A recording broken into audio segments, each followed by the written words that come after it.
Bonjour les secondes et bienvenue sur Maths-vous au travail. On se retrouve aujourd'hui pour une séance des plus classiques, la correction des exercices qu'il fallait faire pour aujourd'hui. Pour rappel, le cours doit être su, il doit avoir une trace écrite sur les différentes méthodes que nous avons pu voir. Aujourd'hui, simplement, vous avez qu'à suivre les exercices qui ont été faits. Si vous ne les avez pas tous faits, vous avez encore le temps, vous avez jusqu'à jeudi, sachant qu'il y aura la correction, ce que je vais vous montrer maintenant, dans le contenu du cours. Corrigez les points difficiles, complétez les points que vous n'auriez pas vus. Et n'hésitez pas, je reste à votre disposition sur Pronote et dans les commentaires de ma chaîne YouTube. Vous aurez remarqué que sur ma chaîne YouTube, il y a maintenant aujourd'hui 2 défis. Un défi pour les 4e et un défi pour les terminales. Je les mettrai dans votre contenu de cours si vous désirez essayer de résoudre à l'aide de vos parents, s'ils ont fait un petit peu de mathématiques, surtout pour le défi terminal. Et vous essayerez de le faire pour la fin de la semaine si vous le souhaitez. La correction sera donnée par la suite. Là, je suis en train de réfléchir en ce moment à un défi que je vais vous lancer dans le week-end. Peut-être aussi une recette de cuisine, je ne sais pas encore. Donc là, passons à la correction des exercices. Dans l'exercice 1, nous avions l'équation réduite y égale 3x moins 2. Il fallait, pour cela, remplacer les coordonnées des points qui étaient donnés pour vérifier si ce point appartenait à la droite D. Vous remarquerez que pour la question B, j'ai juste remplacé le x par moins 1. Vous voyez, ça fait le surlignement jaune. Donc ça nous fait moins 1 fois 3 égale moins 3 moins 2 égale moins 5. Le moins 5 qui est ici n'est pas égal au 5 qui est en haut. Donc, le point B n'appartient pas à la droite. Pour les mêmes raisons, si je remplace le x par 1 dans l'équation réduite, nous avons 3 fois 1 moins 2, 3 fois 1, 3, moins 2, 1, et 1 est bien l'image est bien l'ordonnée de C. Donc le point C appartient à la droite. Je vous laisse regarder le point D et le point E, et on trouvera que D appartient à la droite petit d, et que E aussi appartient à la droite petit d. Vous pouvez faire une pause sur la vidéo pour vérifier les calculs. Reprenons l'exercice 2. À la différence de l'exercice 1, cette fois-ci, nous avons plusieurs équations réduites de droite et nous avons à vérifier si le point A de coordonnées 3, moins 2 est bien sur cette droite.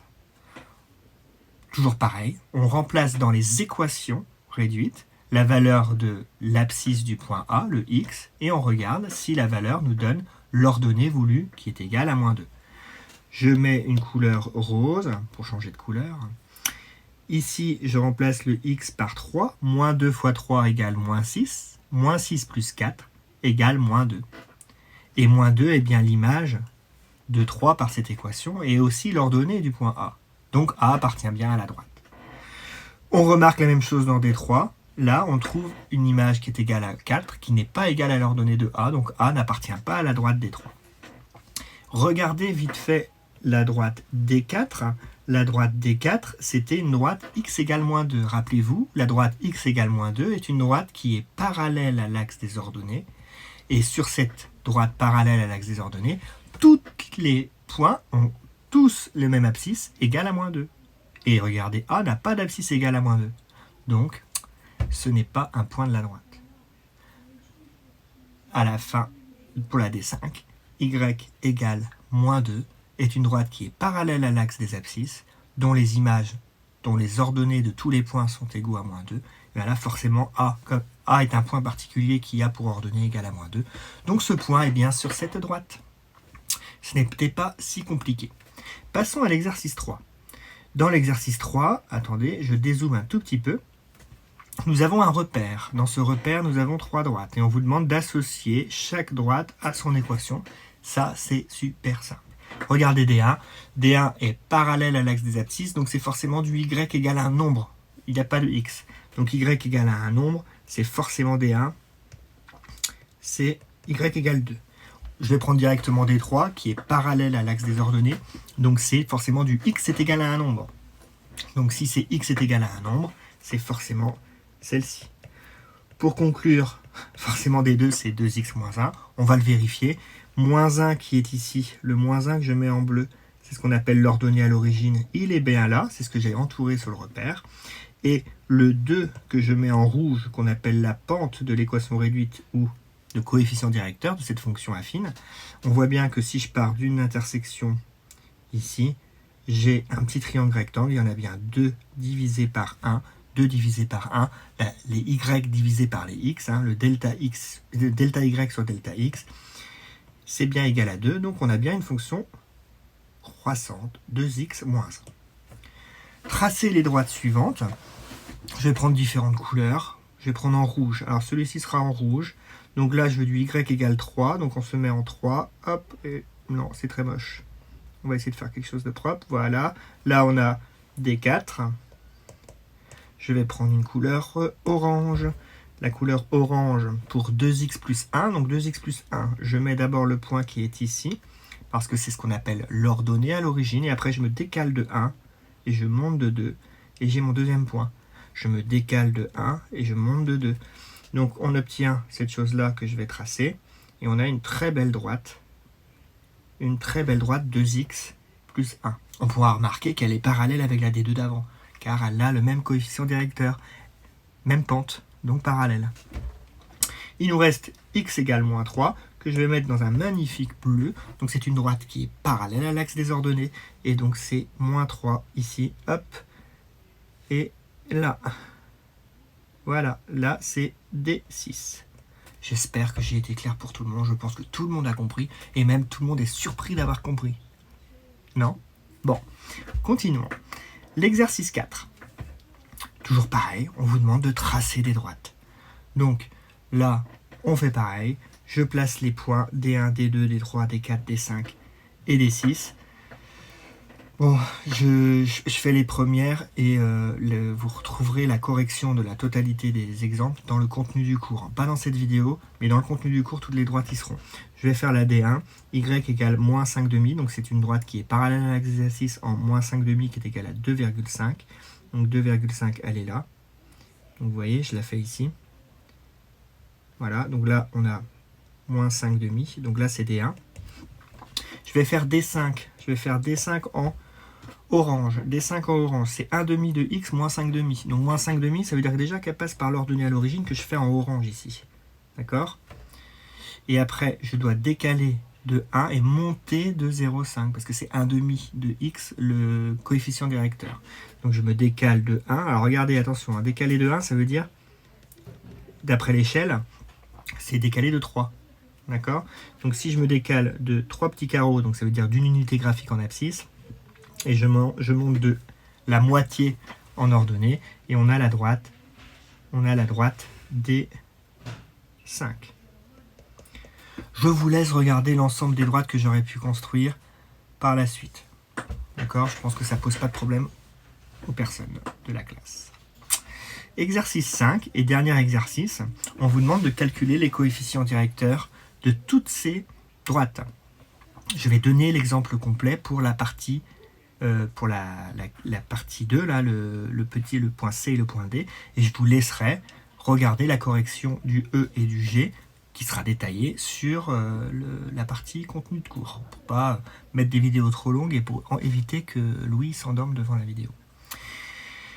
Donc, nous avons à calculer le coefficient directeur, la pente. Donc la pente, c'est M. M, on sait que c'est YD moins YC sur XD moins XC. C'est la formule qu'on a dans le cours. Donc finalement, il y a juste à recopier ordonnée de D moins ordonnée de C sur ordonnée de abscisse de D moins abscisse de C. Donc ne pas faire d'erreur de calcul. Moins 2 moins moins 6 sur 4 moins 0. Moins plus, donc là on va avoir du moins 2 moins moins 6 égale moins 2 plus 6 égale 4, et 4 sur 4 égale à 1. Donc forcément, y est égal à 1x, on peut écrire que x, 1x plus p. 1x plus p. On vous demande maintenant de calculer l'ordonnée à l'origine p de la droite. Si évidemment il y a l'ordonnée à l'origine. Ça je précise juste à l'oral. Si l'ordonnée à l'origine existe, c'est évidemment l'ordonnée à l'origine n'existe pas si la droite est parallèle à l'axe des ordonnées, si c'est du x égal.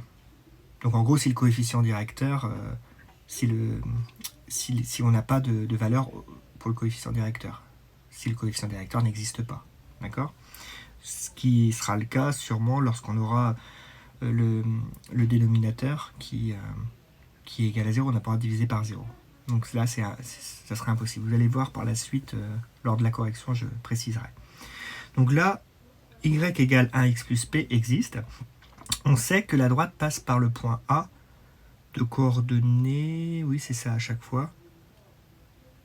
On vous demande, alors voilà, là c'est les points C et D, donc là maintenant pour trouver le P, il suffit de remplacer, on sait que C de coordonnées 0, moins 6 appartient à CD, forcément, c'est le point C. Donc je remplace, ça veut dire que YC est égal à XC plus P. Donc YC, sachant que XC c'est 0, plus P, donc forcément YC égale P. Donc on a trouvé le P. P égale moins 6. Donc la droite est égale à X moins 6. Donner l'équation de la droite, voilà, il suffit de la recopier. Hein. Donc ça fait Y égale X moins 6. J'espère que j'ai été clair, mais je vais quand même reprendre sur le point du petit b, l'ordonnée à l'origine de la droite, si celui-ci est possible. Alors regardez pour la partie le G et le H. Si je calcule la pente n'existe pas. Il n'y a pas de pente. Parce que si je divise par XH moins XG ou XG moins XH, je vais avoir un 0 au dénominateur. Donc ça n'existe pas. Il n'y a pas de pente. Donc regardez, G et H sont deux points qui ont pour abscisse 6. Ça veut dire qu'ils sont sur la droite, x égale 6. Donc là, il n'y en a pas. Et la droite GH est une droite qui est parallèle à l'axe des ordonnées, c'est x égale 6. Si vous placez le point G et le point H sur un repère, vous aurez forcément cette chose-là, une droite qui est parallèle à l'axe des ordonnées en 6. Voilà, c'est terminé pour aujourd'hui, pour cette séance d'exercice. Vous voyez, c'est pas très long, là je regarde, je suis à 12 minutes 06 de vidéo, ce n'est pas très compliqué. Vous n'avez pas, j'espère, trop d'exercices dans toutes les matières et dans toutes... Je pense que vous arrivez à gérer tout ça, surtout la classe de seconde 8, ça ne me perturbe pas, je pense que vous êtes bien. Je vous laisse regarder la suite de la correction dans le contenu du cours que je vais mettre en PDF directement à l'issue de cette vidéo. Comme je le précisais, le jeudi, vous aurez un défi sûrement que je vais vous créer à me faire pour la semaine prochaine et dans le week-end. Je vous souhaite un bon mardi de confinement. Profitez bien, prenez soin de vous, prenez soin de votre famille et matez-vous au travail.